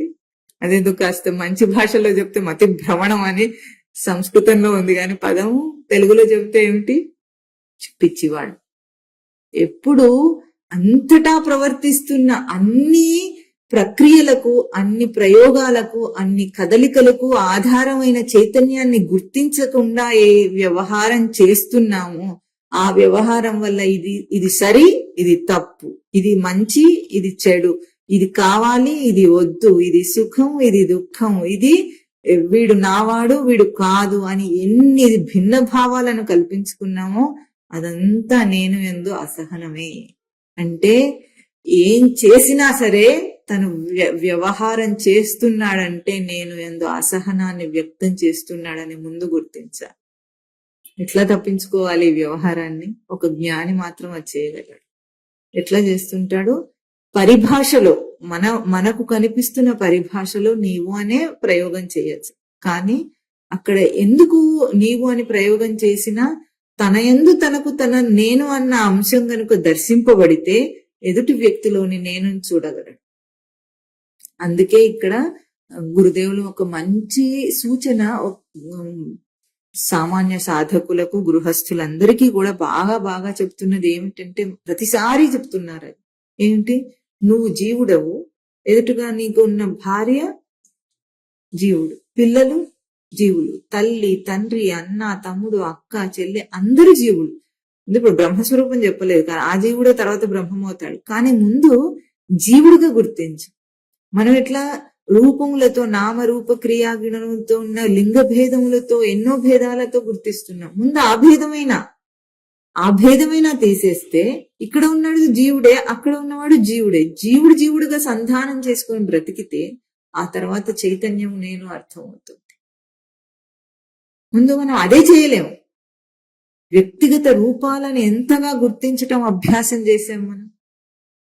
పర్యవసానం ఏమిటి? ఇక్కడ ఉన్న విష్ణువును, అక్కడ ఉన్న విష్ణువును చూడలేము. అంటే ఇక్కడ వ్యాపించి ఉన్నది, అక్కడ వ్యాపించి ఉన్నది అదే. అయినా మన కోపగించుకోవడాలు, మన ప్రేమలు, మన ఆప్యాయతలు, మన భావాలు అన్ని తప్పుడు భావాలే. ఒకటి అన్ని ఎలిమినేట్ చేయడానికి ఇక్కడ ఏది లేదు. నేను చాలా గొప్ప సాధకుడు అయినా అదే చేస్తున్నాం. అంటే దేహంతో వ్యవహారమే ఎంత నీచాతి నీచం. తనను తాను దర్శనం చేసుకోవడానికి పలికించిన ఈ దేహము, ఈ అవకాశముల సంపుటి, ఈ రాశి, కణముల రాశి తనకెంత తేజోవంతమైన ప్రక్రియగా ఉంది. అది అర్థం చేసుకుంటే, అంతటా అదే ఉంటే నువ్వెవరు మాట్లాడగలిగేవాడివి, దాన్ని ఆక్షేపణ చేయగలిగేవాడివి? ఎవరెవరిని తిట్టాలి తెలియదు. ఎవరెవరిని ప్రేమించాలి, ఎవరెవరిని గొప్ప అనాలి, ఎవరిని తక్కువ చేయాలి? సమచిత్తం అంటే వికలం కాకుండా తన గ్రహింపును, తనలో తనకు స్ఫురిస్తున్న ఊటగా వస్తున్న గ్రహింపు, ఇది బాగా ఒక్కసారి కళ్ళు మూసుకొని విచారణ చేసుకోండి. నేను అంటే నాకేం గుర్తింపబడుతుంది? ఎక్కడి నుండి వస్తుంది ఆ భావన? నేను అంటే నా దేహం తెలిసి, నా చేతులు తెలిసి, నా వ్యక్తిగత రూపం అంతా గుర్తొచ్చి, నా నేమ్ ప్లేట్, ఇంటి బయట వేసుకున్న నేమ్ ప్లేట్ గుర్తొచ్చి, నేను సాధించిన గొప్ప స్టేటస్ అవన్నీ గుర్తొచ్చి నేను అనిపిస్తోందా మనకు అట్లాగూ? తెలియటం లేదు. ఇవన్నీ కావు. అయినా నేను తెలుస్తోంది. మతిమరపు వచ్చింది అనుకుందాం. బాగా మతిమరపు వచ్చి ఇవన్నీ కూడా మర్చిపోతున్నారట ఇప్పుడు అమెరికాలో అందరూ కూడా. రోడ్డు మీదకి వెళ్ళిపోయి మన పేరు గుర్తురాక, ఇల్లు గుర్తురాక అట్లాగే తిరుగుతున్నారట అనాథులు. అదేదో వ్యాధి అట్లా వచ్చింది అనుకుందాం. అదే మెమొరీ లాస్ ఏదో పార్కిన్సన్స్ ఏదో వాడి పేరు అదేదో పెట్టుకున్నారు పేరు. అట్లా అయ్యింది అనుకుందాం. వాడికి నేను స్ఫురిస్తుంది. అంటే వీటికంటే విలక్షణంగానే తెలుస్తుంది. అదెంత ఇష్టం వీడికి. ఇవన్నీ వదిలేసి నిద్రపోవటానికి ఎంత ఇష్టమో అదే నిరూపణ. నేనంటే ఎంత ఇష్టం. బలవంతంగా మెలకువ తెచ్చుకొని, బలవంతంగా విషయ జగత్తులోకి వచ్చి, బలవంతంగా నేను మీద కోపగించుకొని, బలవంతంగా నీవుతో వ్యవహారం చేయాలి. ఇప్పుడు మనం నీవులను కల్పించి, ఎంత దుర్గతి. దేహధారిగా వచ్చిన జీవుడికి ఎంత దుర్గతి. ఇప్పుడు ఇది అర్థమైతే ఎట్లా ఉంటుంది? బయటపడాలన్న తపన ఎట్లా ఉండాలి? సాధకుడు అలంభావన చేస్తున్నాడంటే వాడికి అసలు ఇంతకు బోధ అర్థం కాలేదని అర్థం. బయటపడాలని తహతహ ఎట్లా ఉండాలి? బంధంలో ఉన్నానని అనుకున్న వాడైతే వాడు బయటపడాలని ఎట్లా తహతహ ఉండాలి? దానికి ఎవరైనా బతిమలాల వీడిని సాధన చేయి తండ్రి అని గురువు బతిమలాడుతున్నారు. మన ప్రవచన గ్రంథాలన్నిటిలో కూడా పరమస్వామి వారి వాక్యం సాధన చేయి తండ్రి, సాధన చేయి తండ్రి అని అంటున్నారు. బతిమాలలా అంత అగత్యం పట్టింది మన అందరికి. భగవద్గీతలో స్వామి ఏమన్నారు? సర్వభూతస్థం ఆత్మానం సర్వభూతాని చ ఆత్మని ఈక్షతే యోగయుక్తాత్మ సర్వత్ర సమదర్శన. సర్వత్ర సమదర్శన ఏం చేస్తాడు? సర్వభూతస్థం ఆత్మానం సర్వభూతాని చ ఆత్మని. తన యందు సర్వభూతములను దర్శనం చేస్తాడు, సర్వభూతముల యందు ఆత్మను దర్శనం చేస్తాడు. ఎట్లా చేస్తాడు? దీనికి ఇంకా పెద్ద గొప్ప రహస్యం ఏమిటంటే, తాను ఇది అని మాట్లాడాలంటే, దేన్నైనా సరే ఇది అని మాట్లాడాలంటే అక్కడున్న నేను గుర్తిస్తున్నాడో నీవు గుర్తిస్తున్నాడో తర్వాత సంగతి. మన ప్రత్యక్ష అనుభవంలోనే మనమే అర్థం చేసుకుందాం. మన ప్రతి ఇంద్రియ ప్రక్రియలో కూడా ఇది అని ఇంకొక వస్తువుని అనాలంటే ముందేం చేయాలి? దాన్ని ఉన్నదిగా మనం గ్రహింపులోకి తీసుకోవాలి. ఇంకొక వ్యక్తినైనా వస్తువునైనా పదార్థమునైనా గ్రహింపులోకి తీసుకోవాలి, ఉన్నదిగా గ్రహింపులోకి తీసుకోవాలి. లేకపోతే మనం దాన్ని పట్టుకోలేము, తీసుకోలేము, మాట్లాడలేము. వాడు ఉన్నాడు అంటే వాడితో వ్యవహారం, లేకపోతే తీసుకోలేం కదా. ఉన్నాడు అన్న గ్రహింపును, తన గ్రహింపును దానికి ఆపాదన చేసి అరువు ఇవ్వకపోతే వాడిని మనం గుర్తించనే లేము అసలు. అంటే ఇప్పుడు అక్కడ ఉన్నది నీ గ్రహింపు స్వరూపమా? అక్కడ ఇంకొక వస్తువు గాని మనిషి గాని ఉన్నాడా? ఏమిటి నీ చుట్టూ ఉన్నవన్నీ కూడా? నిన్ను నువ్వు పలికించి నేను అన్న స్వరూపపు గ్రహింపును దానికి అరువిచ్చి ఇప్పుడు అది ఉందనాలి, మనిషిని ఉన్నాడనాలి, వ్యవహారం ఉన్నదనాలి. దేనికైనా సరే నువ్వు అక్కడ ప్రవర్తించాలంటే నేను అన్న గ్రహింపు యొక్క అక్కడ ప్రసారాన్ని ప్రయోగం చేయాలి, ఇవ్వాలి. ఇవ్వకుండా నువ్వు చేయలేవు. సర్వభూతస్థం ఆత్మ. ఎట్లా వచ్చినాయి సర్వభూతములు? కలిగినవి భూతములు అంటే ఎట్లా కలుగుతాయండి? తన అస్మత్ గ్రహింపును అరువిస్తున్నావు. తన తేజస్సు ఎంత గొప్పదో ఒక్కసారి గుర్తించాలి. నువ్వు అరువు ఇవ్వకుండా నువ్వు దేన్ని ఉన్నదనలేవు. అది వస్తువు, విషయము, వ్యక్తి ఏదైనా కానిగాక. చివరికి తన అహంకారానికి కూడా తన అస్మత్ గ్రహింపుని అరువిస్తున్నాడని గుర్తించాలి. తన ప్రవృత్తికి కూడా తనే అస్మత్ గ్రహింపుని అరువిస్తున్నాడని గుర్తించాలి. అంటే నేను అన్న తేజస్సు నీకుంటే నువ్వు అన్నిటికీ ఇస్తున్నావు. ఇప్పుడు అహంకారం యొక్క స్వరూపం ఏమిటి? ప్రవృత్తి యొక్క స్వరూపం ఏమిటి? వ్యక్తి యొక్క స్వరూపం ఏమిటి? వస్తువు యొక్క స్వరూపం ఏమిటి? విషయం యొక్క స్వరూపం ఏమిటి? మొత్తం కలిపిన వ్యవహారం యొక్క స్వరూపం ఏమిటి? నేను అన్న గ్రహింపును అక్కడ అరువిచ్చిన రూపం. ఇప్పుడు సర్వభూతాని ఆత్మని. నాయందే అన్ని కలుగుతున్నాయి, నాయందే అన్ని లయం అవుతున్నాయి. ఎక్కడున్నాయి ఇవన్నీ?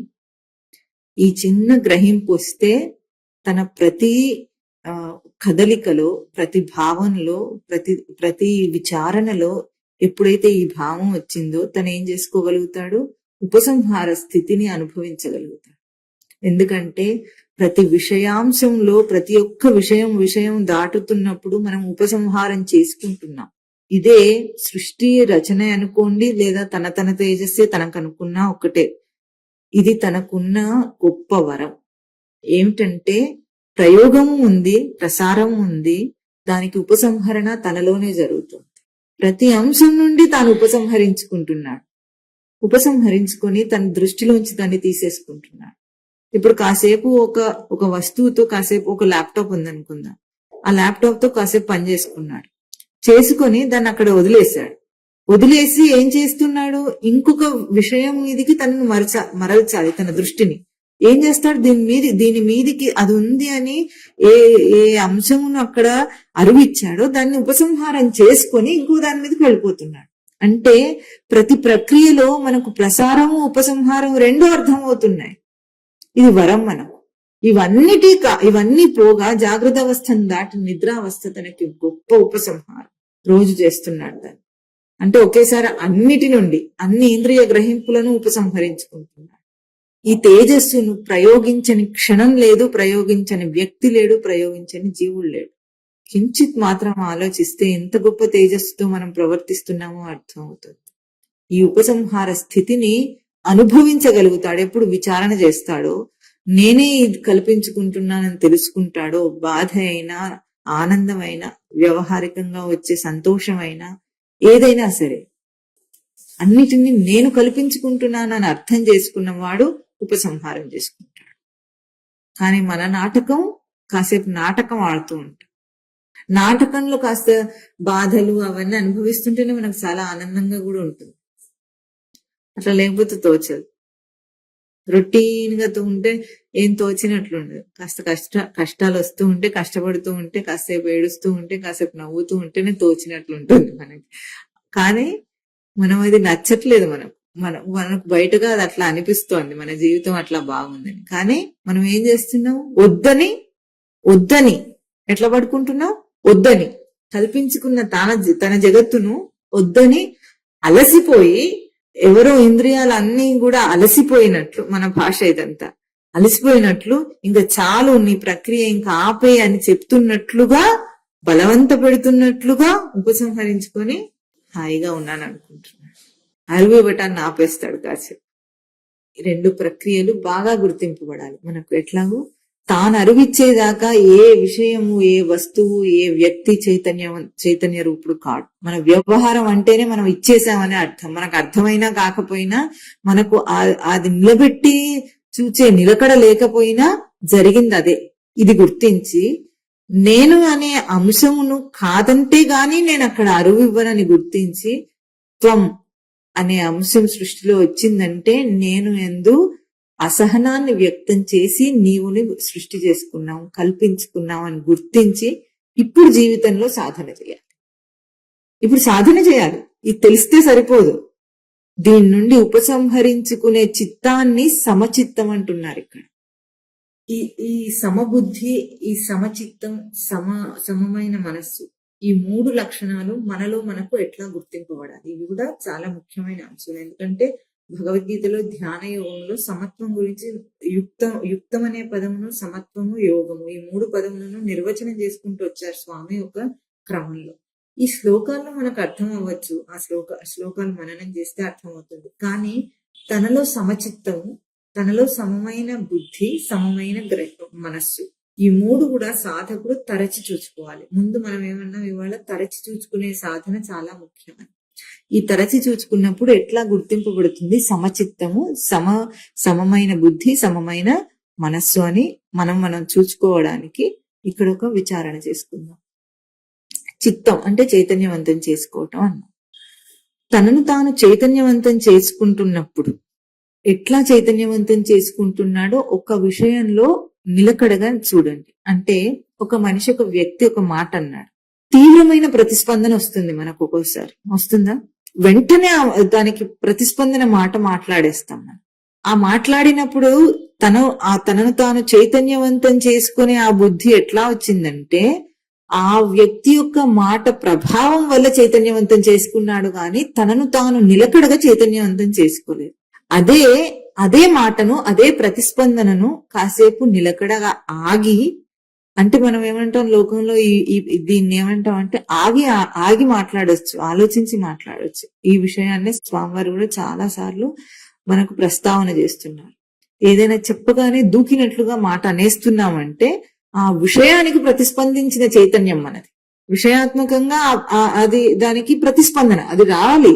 ఆ వ్యవహారంలో అదే జరుగుతోంది. కానీ విషయానికి ప్రతిస్పందించి కాకుండా తన చిత్తాన్ని తనను తాను చైతన్యవంతం చేసుకుని నిలకడగా అదే ప్రతిస్పందన మాట, వ్యవహారంలో అదే మాట మాట్లాడతారు ఎదురు చెప్పి, లేదా తన ప్రతిస్పందనలో ఇంకొకటి దాని గురించి తెలిసిన మాట. కానీ వేగం ఎట్లా ఉంది, అప్పుడు సమచిత్తమా కాదా తెలుస్తుంది. లోకంలోనే ఇది నిదానాన్ని అభ్యాసం చేసిన వాళ్ళు చాలా మంది నిదానంగా మాట్లాడే వాళ్ళు ఉంటారు. ఈ తేడా వాళ్ళకి తెలియదు, వాళ్ళు చేస్తున్నది ఇదని తెలియదు. కానీ వాళ్ళు చేస్తున్నది ఇది. దుడుకుగా మాట్లాడే మాట లేదా నిదానంగా మాట్లాడే మాట, ఇది సమచిత్తమునకు నిదర్శనం. మనలో మనము ప్రతి క్షణము చూసుకోవాలంటే. కొంతమంది వ్యక్తులు అసలు ప్రతిస్పందించరు దేనికి కూడా. ఎందుకు ప్రతిస్పందించరు? వెంటనే ఆ మాట అనకపోయినా ఆ ప్రక్రియ అట్లాగే ఉంటుంది, మనం చెప్పేదేం లేదు అనుకుని ఆగుతారు. కానీ కొంతమందికి అనకపోతే ఊరుకోలేడు, వాడు అనకుండా ఉండలేడు. అయితే వ్యవహారంలో మరి మంచి చెడులు గాని ఆ వ్యవహారంలో ఎట్లా పోకడ ఉండాలో ఇద్దరు వ్యవహారం చేస్తేనే కదా తెలుస్తుంది. తెలిసి కూడా చెప్పకపోతే తప్పు, కరెక్ట్. కానీ తన నిలకడను వదిలేసి చెప్పటం కాదు. ఆ వ్యవహారం జరగాలని తన నిలకడను కోల్పోయి తన దుడుకుగా చైతన్యవంతం చేసుకుంటే సమచిత్తం లేదు. అక్కడ ఆగి ఆలోచించి అర్థం చేసుకుని నిలకడగా నిదానంగా వ్యక్తం చేయగలిగితే సమచిత్తం. ఏం చేశాడు అక్కడ? విషయ వ్యవహారంలోనే ప్రతిస్పందన చూపిస్తున్నప్పటికీ కూడా తన ఆగి తను చైతన్యవంతం చేసుకుంటున్న తన స్థితిని దర్శనం చేసి ఇప్పుడు బయటికి మాట్లాడుతున్నాడు. అప్పుడు ఆ పలుకు ఏమవుతుంది? సమమైన పలుకు, అంటే వికలం కాని పలుకు అవుతుంది. బుద్ధి కూడా అట్లాగే సమమైన బుద్ధి. ఆలోచించటంలో విషయాత్మకమైన తెలివి ఎక్కువగా ఉన్నప్పుడు దుడుకుగా ఆలోచన వస్తుంది. అయితే అందరికి తెలివి ఉన్నంత మాత్రాన దుడుకుతనం ఉంటుందని అర్థం కాదు. కానీ ఎట్లా ఉంటుంది? మిడిమిడి జ్ఞానం అని మాట్లాడతాం లోకంలో ఉన్నప్పుడు టపుక్కున మనం ఏదో ప్రతిస్పందన చూపించాలని, ఏదో నాకు కూడా తెలుసు అనే ఆ మాట అనాలన్న దుడుకుతనం వస్తుంది, వేగం వస్తుంది. ఆ వేగమే తనను వికలం చేసిన చిత్తము, వికలం చేసిన బుద్ధి, వికలం చేసిన మనస్సు. ఆ మనస్సు ఇప్పుడు ఎట్లా తీసుకుంటుంది? ఎదుటివాడి మాటను తప్పుగా గ్రహిస్తుంది. వాడంటే నాకు ఇప్పుడు ఏమొచ్చింది? కోపం వచ్చింది, ద్వేషం వచ్చింది, ప్రేమ వచ్చింది, అన్ని అంతే. ఏదైనా ప్రేమ కూడా అంతే. నువ్వు మంచివాడి అనగానే వీడికి పొంగిపోతాడు. అంత పొంగిపోవాల్సిన అవసరం ఏం లేదు కదా అక్కడ. అట్లాగూ ప్రతిస్పందించేటప్పుడు మనం ఎట్లాగూ వికలం కాకుండా చైతన్యవంతం చేసుకుంటున్నాం అనేది మనకు అక్కడ సమచిత్తం అనే ఒక పదం చూపించారు. ఇప్పుడు ఈ సమచిత్తుడు అయితే గనుక ఎప్పుడు సమచిత్తుడిని కమ్మన్నారు? వాంఛసి అది సర్వత్ర విష్ణుత్వం వాంఛసి. ఇప్పుడు ఏం చేసిన వాడైనాడంటే వ్యవహారం కంటే కూడా దేనికి ప్రాధాన్యతనిస్తున్నాడంటే, ఇందాక మనం విచారణ చేసింది ఎట్లాగూ అక్కడ మాట్లాడిన వాగేంద్రియం యొక్క చైతన్య స్వరూపాన్ని, ఇక్కడ విన్న శ్రవణేంద్రియం యొక్క చైతన్య స్వరూపాన్ని నిలిపిన వాడై ఆ నిలకడలో అదే చైతన్యాన్ని చైతన్యవంతం చేసుకుంటేనే నేను వ్యవహారం చేస్తున్నానన్న ఒక వికలం కాని దృష్టితో వ్యవహారం చేస్తాడు. వ్యవహారం అయితే దేహధారిగా చేస్తున్న వాడికి ఎంత తగ్గించుకున్నప్పటికీ ఉన్నాయి, సాధనలో ఉన్నప్పటికీ కూడా ఉన్నాయి. కానీ సమచిత్తుడై ఎది విష్ణుత్వం వాంఛసి, అక్కడ ఉన్నదాన్ని ఇక్కడ ఉన్నదాన్ని దర్శనం చేయాలి. ఎట్లా చేస్తున్నాడు? అక్కడ సర్వత్ర త్వై మై, నేను యందు నీవు యందు కూడా ఉన్నది ఒకటే విష్ణు లక్షణం. అది అక్కడి నుండి దోషంగా చైతన్యవంతం అయి రావచ్చు. ఒక అజ్ఞానికి జ్ఞానికి తేడా ఏమిటండి?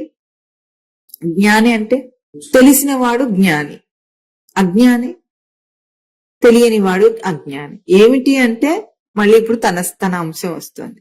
తనను తాను తెలిసిన వాడు జ్ఞాని, తనను తాను తెలియని వాడు అజ్ఞాని.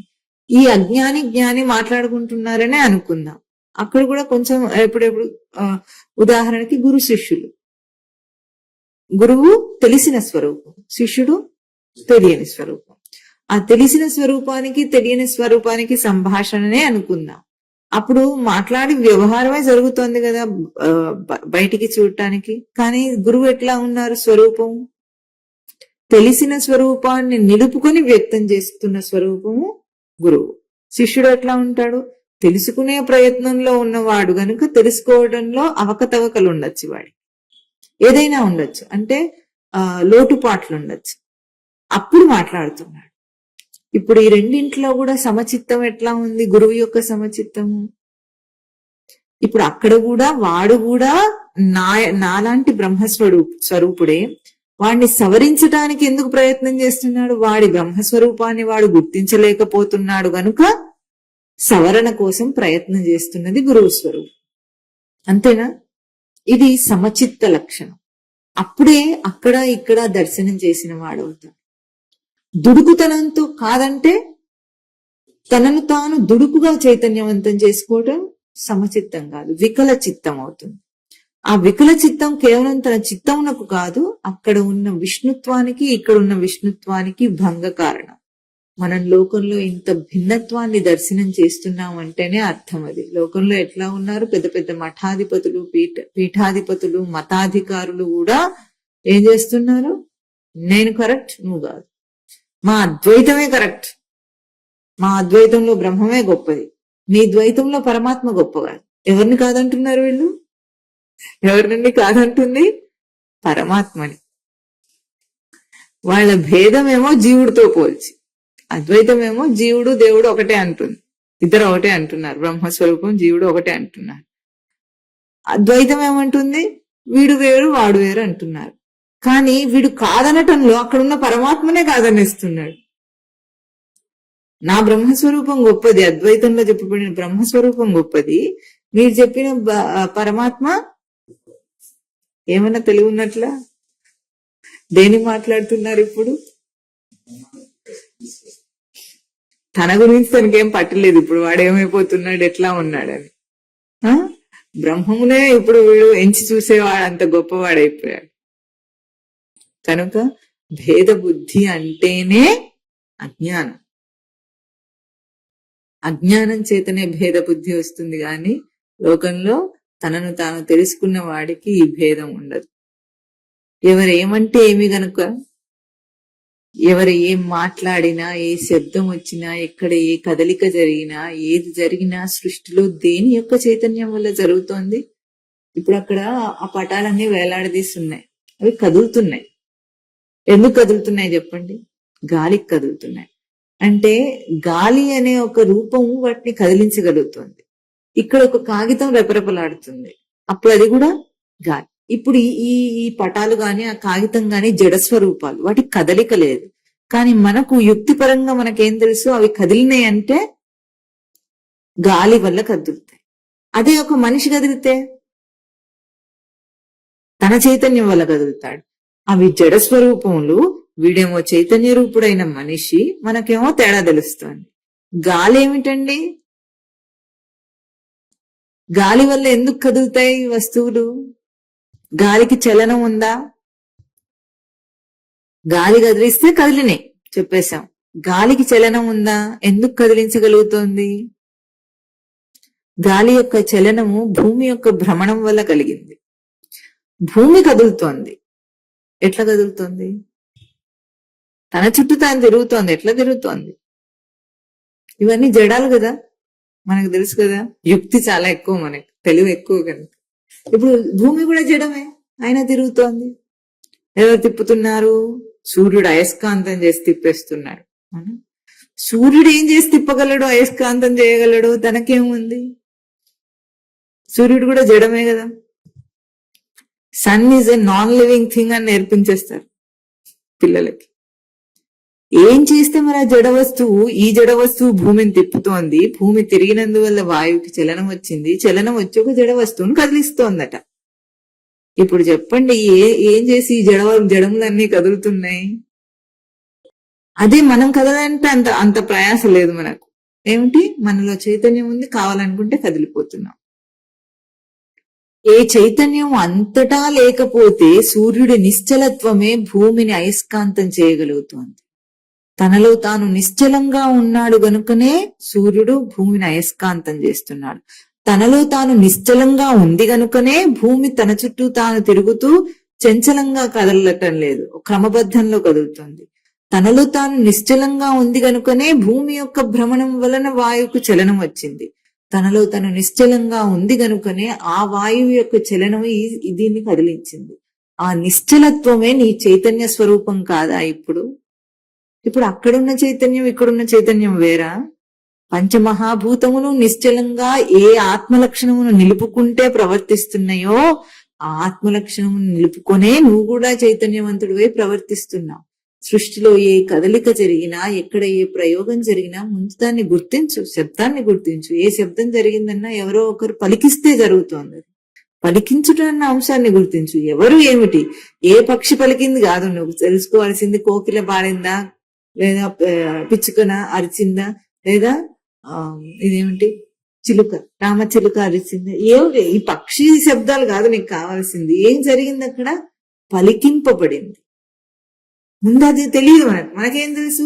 ఆ శబ్దం యొక్క గుర్తింపు మనకు ముందే తెలుసు అనమాట. కోయిల పాడితే ఎట్లా ఉంటుంది, రామచిలుక పలికితే ఎట్లా ఉంటుంది, పిచ్చుక అయితే ఎట్లా అరుస్తుంది, కోడి ఎట్లా అరుస్తుంది, ఈ ముందే మనకు అన్ని తెలుసు కనుక అక్కడ పలికిస్తున్న ఆ పలికింపును మనం గుర్తించాం.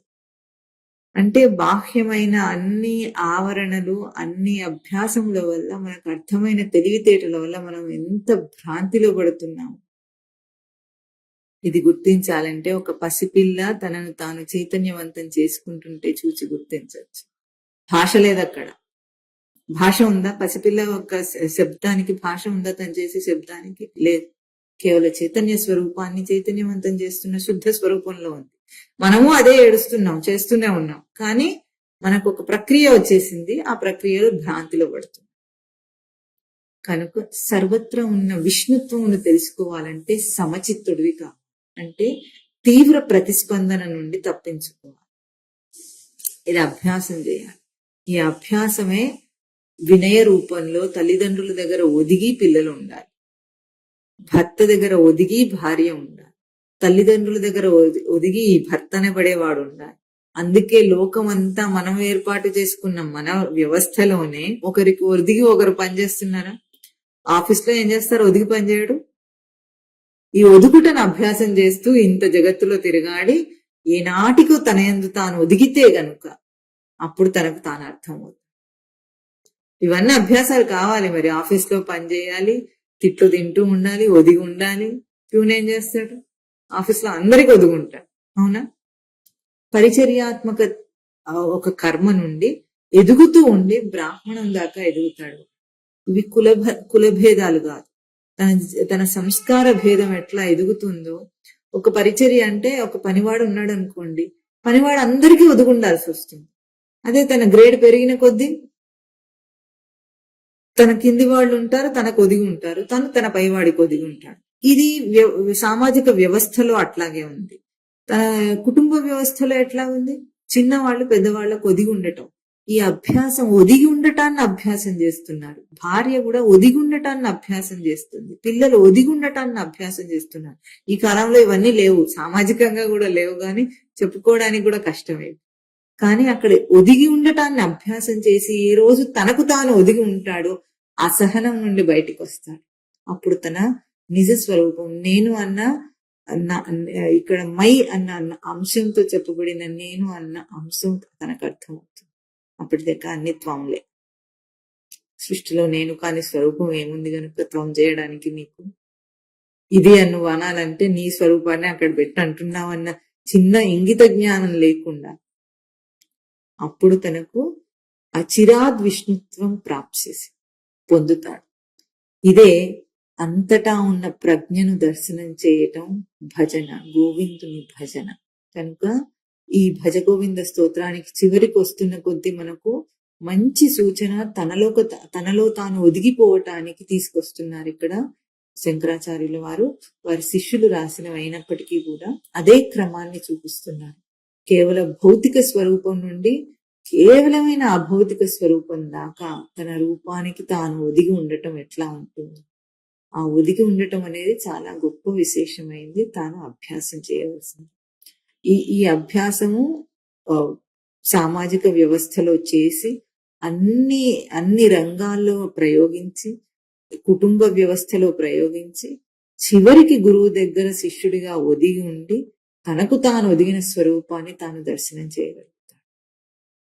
లేకపోతే మొట్టమొదట మనం మననం చేసిన అహంకృత కర్తృత్వ భోక్తృత్వాది భావాల నుండి దేహధారిగా ఉన్నవాడు బయటపడటం అంత సులభం కాదు. ఎంత తనకు శాస్త్ర పరిజ్ఞానమే వచ్చినప్పటికీ కూడా ఆ శాస్త్ర పరిజ్ఞానంలో జీవించాలంటే ఆ ఒదిగి ఉండటం అనేది అంతగా అభ్యాసం చేయాలి. అది చేసేదాకా శాస్త్ర పరిజ్ఞానం తనది కాదు. చెప్పండి. భజ గోవిందం, భజ గోవిందం, గోవిందం భజ మూఢమతే, సంప్రాప్తే సన్నిహితే కాలే, నహి రక్ష డుక్రీంకరణే. త్వయి మై సర్వత్ర ఏకో విష్ణు सर्वत्र एको వ్యర్థం కుప్యసి మై అసహిష్ణు మై అసహిష్ణు భవ సమచిత్తః సర్వత్ర త్వం వాంఛసి అచిరాద్యది వాంఛసి అచిరాద్యది విష్ణుత్వం. ఇది సాధిస్తే అచిరకాలంలో, చిరకాలం అంటే చాలా కాలం, తాను పోగు చేసుకున్న కాలం. అచిరకాలం అంటే ఇంత ప్రయత్నం లేకుండానే వెంటనే అక్కడికక్కడే తనకు విష్ణుత్వం ప్రాప్తిస్తుందట, విష్ణువైపోతాడట. మళ్ళీ పరమస్వామి వారు చెప్పినట్టు విష్ణుత్వం ప్రాప్తిస్తుంది, నేనే నారాయణుని అంటే లక్ష్మీదేవి చీపురుగట్ట తిరిగేస్తుంది. అట్లా విష్ణుత్వం నారాయణత్వం రాదు మనకు. విష్ణుత్వం అంటే సర్వవ్యాపకమైన దాన్ని తనలో కూడా నిలుపుకోగలిగిన వాడు. అంతటా ఉన్న ఒకే లక్షణం సృష్టిలో ఉన్నది ఉనికి. ఆ ఉనికి అంశమును పొందుతాడని విష్ణుత్వం ప్రాప్తిస్తుంది.